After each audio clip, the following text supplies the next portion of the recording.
Ya. Terima kasih buat jawabannya. Terima kasih, Tuhan Yesus memberkati. Ya, sama-sama. Terima kasih Bang Reksi. Tadi ada yang angkat tangan. Bang Leonardo Purba. Masih ada nggak Bang Leonardo Purba? Udah live ya? Udah live. Oke. Kak Irawati Silalahi. Silakan Kakak.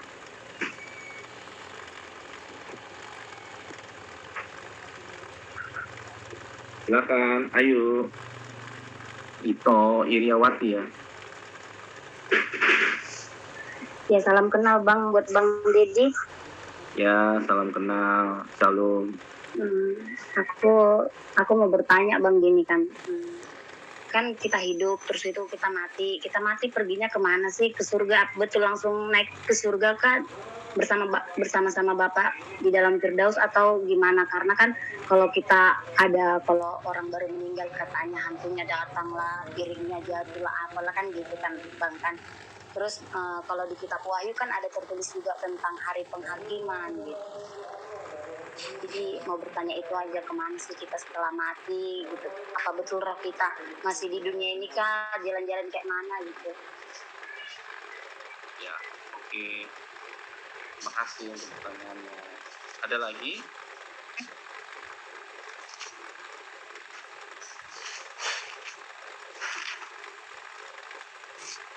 Yuk, siapa lagi teman-teman yang mau bertanya?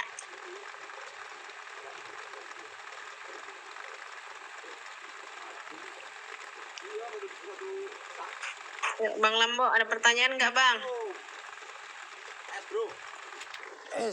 Bang Lambo, Bang Binsar, Ban Binsar, Kak Wenti, punya pertanyaan nggak?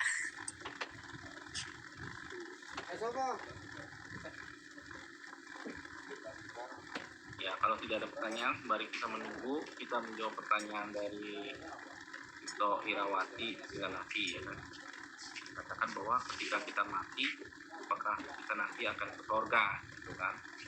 Nah, ketika kita mati, ketika kita sudah meninggal, tidak ada di muka bumi ini, apakah kita akan ke surga? Nah, jadi yang menjadi pertanyaannya adalah pada saat kita hidup, apakah kita sudah percaya dan menerima Yesus Kristus sebagai Tuhan dan Juru Selamat kita secara pribadi? Nah, ini adalah bukti iman percaya kita kepada Tuhan. Nah, ketika kita sudah memiliki iman percaya kita kepada Tuhan, maka orang tua kita akan membimbing kita, menuntun kita dalam iman percaya kita dan membawa kita untuk dibaptis, ya kan? Untuk dibaptis. Ketika kita sudah dibaptis, kita diserahkan kepada Tuhan, ya kan? Untuk dibimbing oleh Tuhan. Nah, ketika kita sudah dibaptis, apakah itu sudah menjadi satu jaminan bahwa kita sudah masuk surga? Ya. Nah, di dalam kitabnya di Matius dikatakan bahwa kita harus mengalami yang namanya kelahiran baru. Kelahiran baru bukan berarti kita harus lahir kembali di dalam rahim ibu kita. Kita bukan harus masuk kembali, ibu kita harus hamil lagi, bukan. Ketika kita lahir dari ibu kita, dari mama kita, itu adalah kelahiran secara fisik. Tapi kelahiran baru adalah kelahiran secara rohani. Nah, kita harus mengalami yang namanya kelahiran secara rohani di dalam Tuhan. Nah, bagaimana caranya kita mengalami kelahiran rohani? Yaitu kita harus memiliki komitmen untuk hidup yang baru di dalam Kristus, memiliki komitmen untuk bertobat dan meninggalkan segala dosa-dosa lama kita, dan meninggalkan seluruh hidup yang lama kita dan kembali ke dalam tangan Tuhan dan kembali ke dalam Tuhan. Nah, ketika kita berserah kepada Tuhan dan mengalami kelahiran yang baru di dalam Tuhan, maka manusia yang lama kita itu kembali dilepaskan, kembali dihapus, dan kita mengenakan manusia yang baru. Manusia yang baru itu manusia yang seperti apa? Yaitu manusia seperti halnya kita sebagai warga kerajaan surgawi. Sebagai warga kerajaan surgawi, kita harus hidup di dalam Tuhan. Kita hidup di dalam warga kerajaan surgawi, bukan lagi sebagai warga negara Indonesia. Walaupun status fisik kita adalah sebagai warga negara Indonesia, walaupun status kita adalah sebagai warga negara warga negara Singapura atau Amerika, tapi kita harus hidup sebagai warga negara surgawi ketika kita mengalami yang namanya kelahiran baru, karena kita sudah dipersiapkan Allah sebagai penghuni surga. Penghuni surga itu seperti apa? Ya, kita harus tahu halnya kita harus berbeda dengan orang-orang yang ada di sekitar kita. Kita harus hidup di dalam Tuhan sebagai warga negara surgawi. Kita harus memiliki saat teduh, kita harus memiliki doa, kita memuji nama Tuhan, menyembah nama Tuhan, ya kan. Terus kita harus melayani Tuhan, kita harus bersaksi, kita harus yang tadi Laya bilang, kamu tadi bilang kita harus berbuah, ya kan.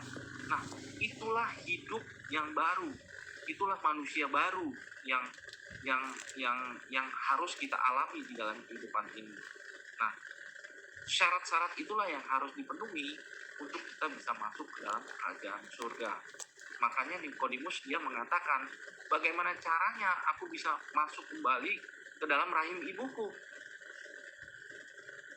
Ya kan? Bagaimana caranya aku bisa masuk ke dalam lubang jarum yang sangat sempit?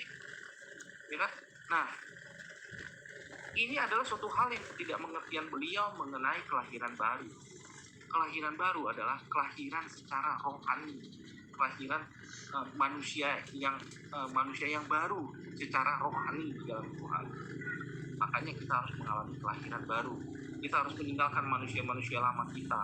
Kita harus meninggalkan manusia-manusia duniawi kita, tapi hidup di dalam manusia yang baru. Meninggalkan dosa, meninggalkan seluruh penyembahan berhala, meninggalkan seluruh apa yang menjadi kenikmatan dunia, tapi hidup bukanlah hidupku aku, bukanlah hidup yang kumiliki, bukanlah hidupku lagi, tapi Kristus Yesus yang tinggal di dalamku. Ketika kita mengalami kelahiran baru, maka hidup kita bukanlah milik kita lagi, tapi sudah menjadi milik Kristus. Kita serahkan semuanya kepada Kristus. Nah, pada saat kita dituntut untuk melayani Tuhan, aku nggak mau melayani Tuhan, aku nggak bisa melayani Tuhan, aku nggak bisa bersaksi, aku nggak bisa memberitakan firman Tuhan, aku nggak bisa ini. Ketika hidupmu menjadi milik Kristus, maka kamu tidak bisa menolak, karena hidup yang kamu hidupi lagi itu bukan hidupmu, itu bukan hidup milikmu lagi, tapi udah milik Kristus. Serahkan semuanya pada Kristus.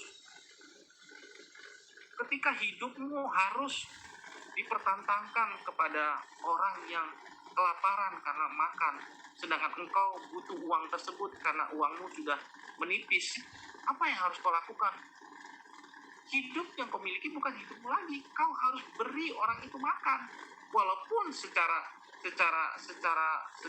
logika, wah, sedangkan saya punya uang sedikit, ya kan? Ketika engkau menghadapi tantangan bahwa engkau harus memberikan perpuluhan, tapi pada saat itu engkau sudah secara logika engkau sudah hitung-hitungkan 10% itu milik Tuhan. Aduh, sedangkan aku harus makan, aku harus ini. Hidup yang kau miliki itu adalah hidup untuk Kristus, hidup milik Tuhan. Kau harus kasih apa yang menjadi milik Tuhan kepada Tuhan.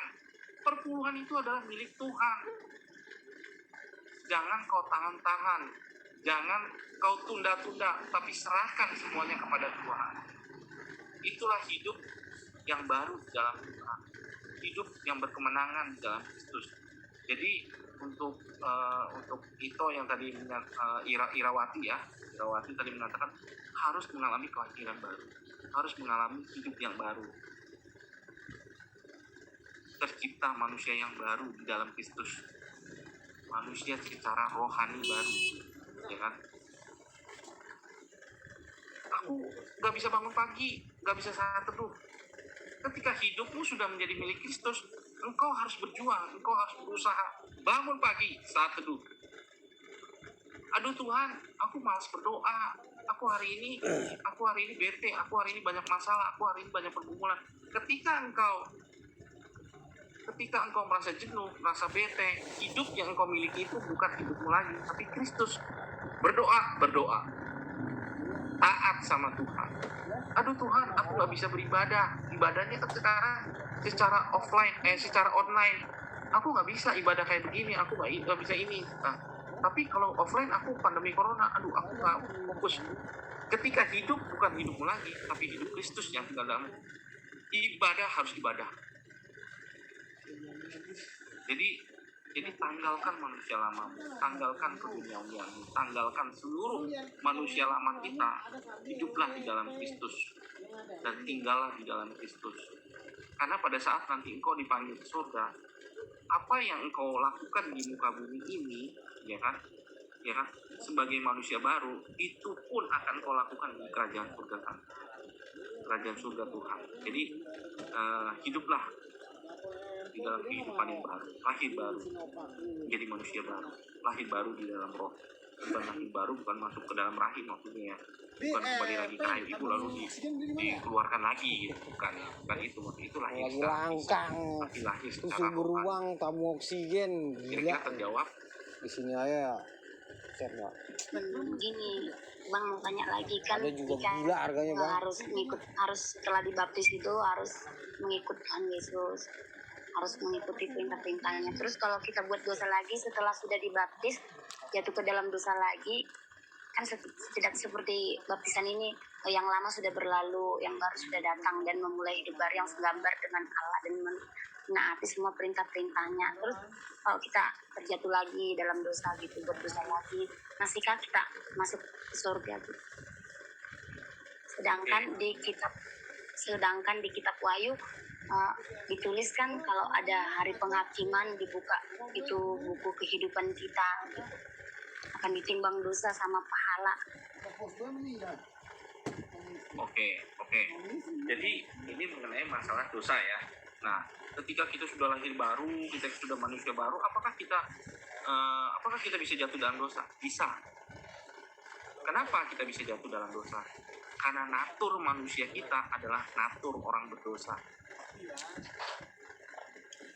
Ketika bayi itu sudah dilahirkan,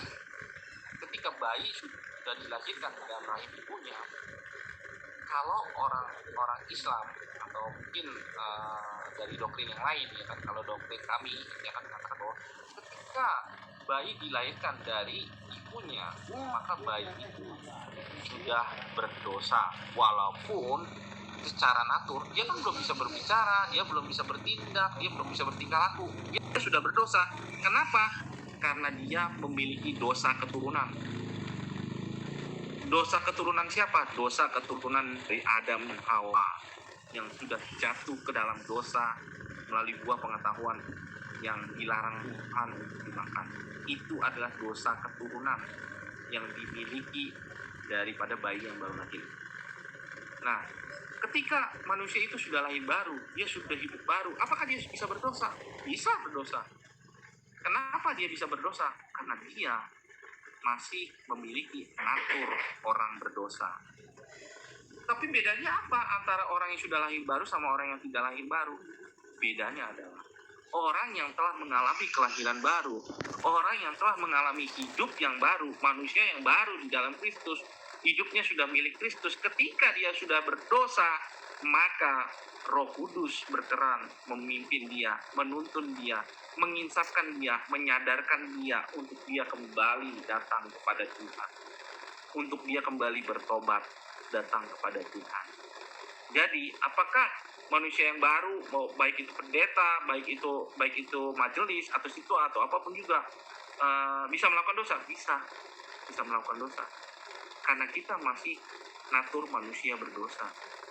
Kita masih hidup di dalam daging, kita masih melekat di dalam daging. Ini daging ini adalah daging keturunan daripada Adam dan Hawa, dan ini masih melekat natur dosa. Ketika kita sudah diberikan tubuh yang baru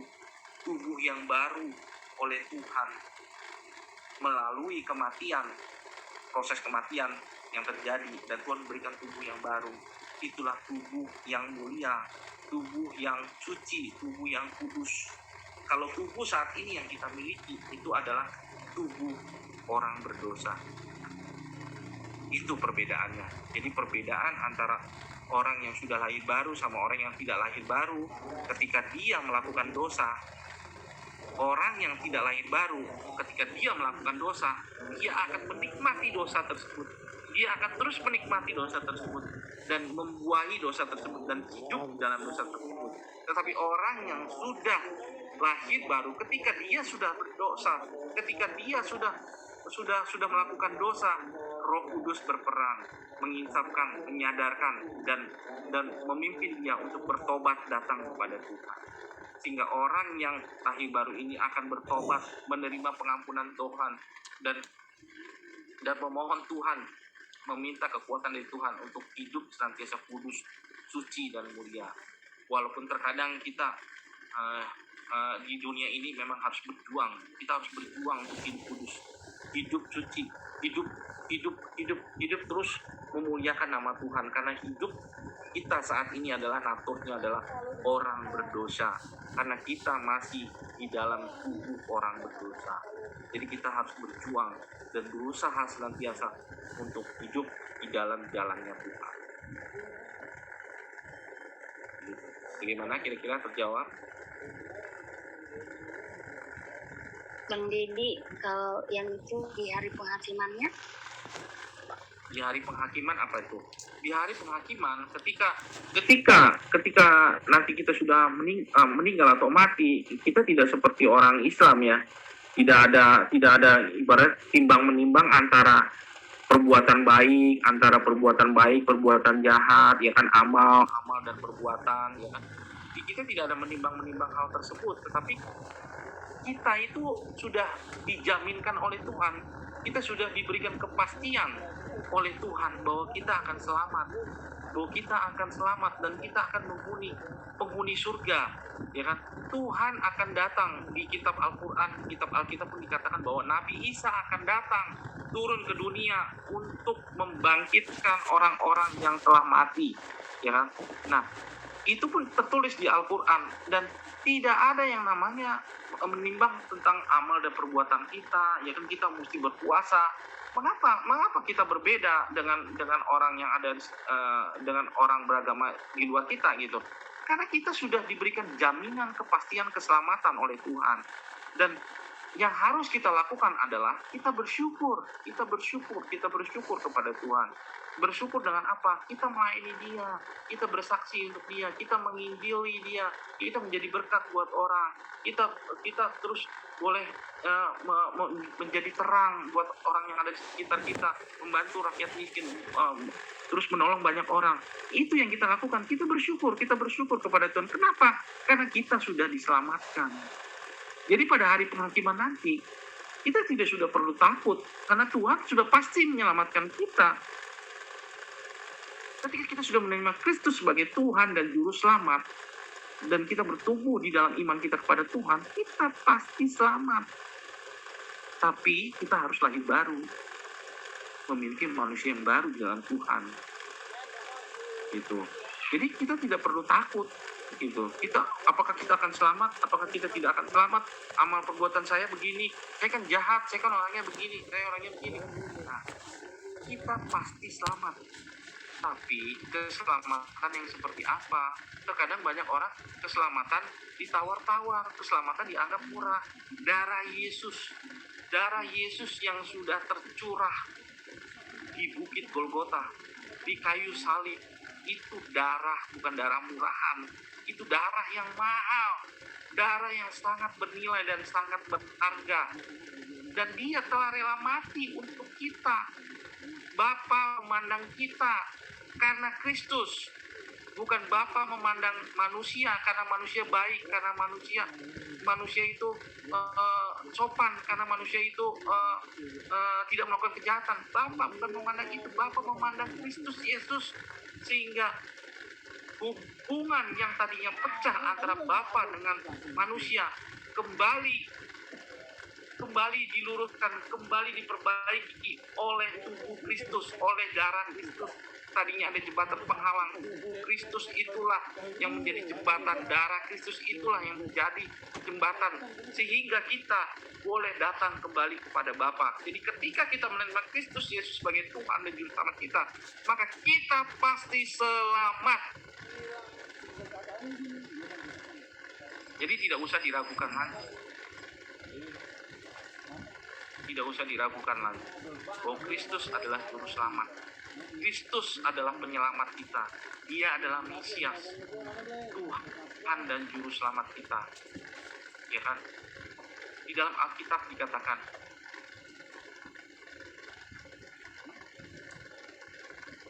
jikalau kita ingin pergi ke tempat Bapa, ya kan? Maka kita harus percaya kepada Kristus sebagai Tuhan dan juru selamat kita. Jadi sebenarnya apa sih yang menjadi jaminan? Yaitu jaminannya adalah Kristus.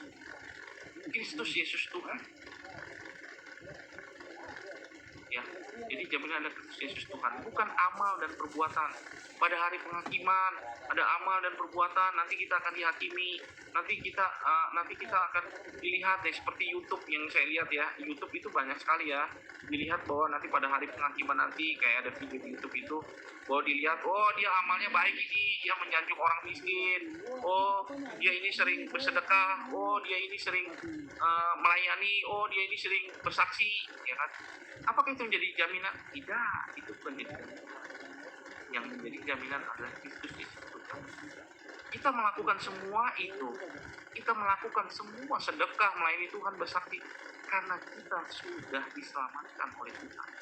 Jaminannya adalah Kristus Yesus Tuhan telah menyelamatkan kita.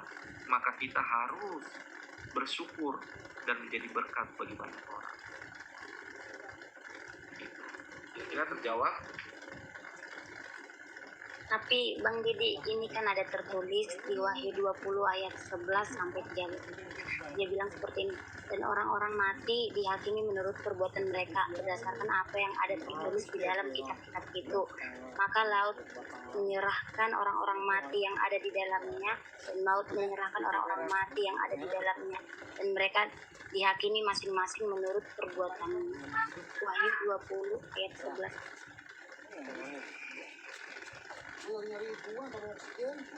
Saya lihat hukuman yang terakhir ya, ini hukuman yang terakhir. Lalu aku melihat suatu takhta putih yang besar, dan Dia yang duduk di atasnya. Dari hadapannya lenyaplah bumi dan langit, dan tidak ditemukan lagi tempatnya. Dan aku melihat orang-orang mati sesat dan kecil berdiri di depan takhta itu. Lalu dibuka semua kitab, dan dibuka juga sebuah kitab lain, yaitu kitab kehidupan. Dan orang-orang mati dihakimi ini menurut perbuatan mereka, berdasarkan apa yang ada tertulis di dalam kitab-kitab itu. Maka laut menyerahkan orang-orang mati yang ada di dalamnya, dan maut dan kerajaan maut menyelamatkan orang-orang yang mati yang ada di dalamnya. Dan mereka dihakimi masing-masing menurut perbuatannya. Lalu maut dan kerajaan maut itu dilemparkanlah ke dalam lautan api. Itulah kematian yang kedua, lautan api. Dan setiap orang tidak ditemukan namanya tertulis di dalam kitab kehidupan itu, ia dilemparkan ke dalam lautan api itu. Ya, itu kan dari kitab Wahyu ya. Kalau kitab Wahyu ini mungkin kita lihat di sini memang berdasarkan perbuatan. Nah, mungkin kalau misalnya kita lihat di sini ada juga orang-orang yang orang agama seberang itu berdasarkan amal dan perbuatan.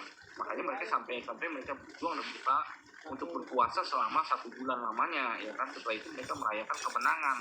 Kalau kita lihat di sini, penghukuman Tuhan itu kan nanti berlaku kepada orang-orang yang percaya kepada Tuhan sama orang-orang yang tidak percaya kepada Tuhan. Mungkin perlakuannya pada saat orang-orang yang tidak percaya kepada Tuhan itu terjadi di sini berdasarkan perbuatan mereka, semua mereka dilempar di dalam lautan api. Tapi kita sebagai orang-orang yang percaya kepada Tuhan, maka sebagai orang-orang yang sudah diselamatkan oleh Tuhan, dan kita orang-orang yang pasti menjadi penghuni kerajaan surga, Tuhan tidak melihat kita, Tuhan melihat Kristus Yesus Tuhan sebagai penebus dan juru selamat kita. Dia melihat Yesus Tuhan yang telah rela